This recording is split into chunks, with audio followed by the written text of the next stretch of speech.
हमारे एक्सपर्ट लगातार हमारे साथ मौजूद हैं। कपिल मित्तल जी हमारे साथ मौजूद हैं, उनसे भी बात करते हैं जो कि टेक एक्सपर्ट है, और बाकी लोग भी हमारे साथ मौजूद है। लेकिन कपिल जी, बहुत स्वागत है आपका। कपिल जी, ये टेक का जो सेक्टर है, इसको किस तरह की उम्मीदें दिखाई दे रही हैं? बहुत सारी बातें निकलकर सामने आ रही है। अगर अर्थव्यवस्था आगे बढ़ानी है तो टेक्नोलॉजी को बहुत मजबूत करना होगा, तो क्या इस बजट में वो दिखेगा क्या? देखिए, अभी आपने देखा होगा कि माननीय वित्त मंत्री जी बहुत सारे इशारे कर रही हैं, जिसमें से एक इशारा उन्होंने दिया कि वो खुद एक मिडिल क्लास फैमिली से बिलोंग करती हैं। सो वहां से कुछ ना कुछ इशारे ऐसे मिल रहे हैं कि कुछ ना कुछ बहुत सारे बेनिफिट्स हैं जो शायद मिल सकते हैं मिडिल क्लास को। लेकिन समस्या कहां पर है? समस्या ये है कि सरकार के पास बांटने के लिए जो पैसा है वो बहुत कम है। अच्छा, हमारा जो वित्तीय घाटा है वो बढ़ता जा रहा है। अगर हम ध्यान दें, अभी बात हो रही है कि इंडिया एक डेवलपिंग कंट्री से डेवलप्ड कंट्री बनेगा अगले 20 या 25 सालों में। बिल्कुल।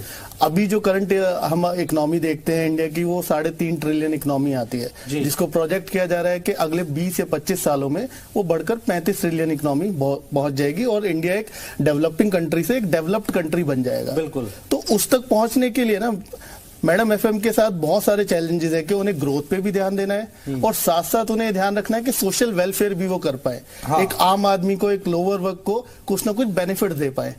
सो उस कश्मकश में अगर हम देखते हैं तो हमें दिखाई देता है कि इनको इंफ्रास्ट्रक्चर पे बहुत काम करना है, टेक्नोलॉजी जिसकी आपने बात करी, टेक्नोलॉजी पे बहुत काम करना है। जीएसटी में हमने देखा कि जब से इन्होंने सारी चीजें ऑनलाइन करी है तो हमारा जो रेवेन्यू है वो 80,000 करोड़ से महीना स्टार्ट हुआ था जुलाई 2017 से, जो कि बढ़ के आज की रेट में 1.5 लाख करोड़ पहुंच गया है। हाँ। सो ये सब बेनिफिट हमें टेक्नोलॉजी की वजह से हो रहे हैं। हाँ।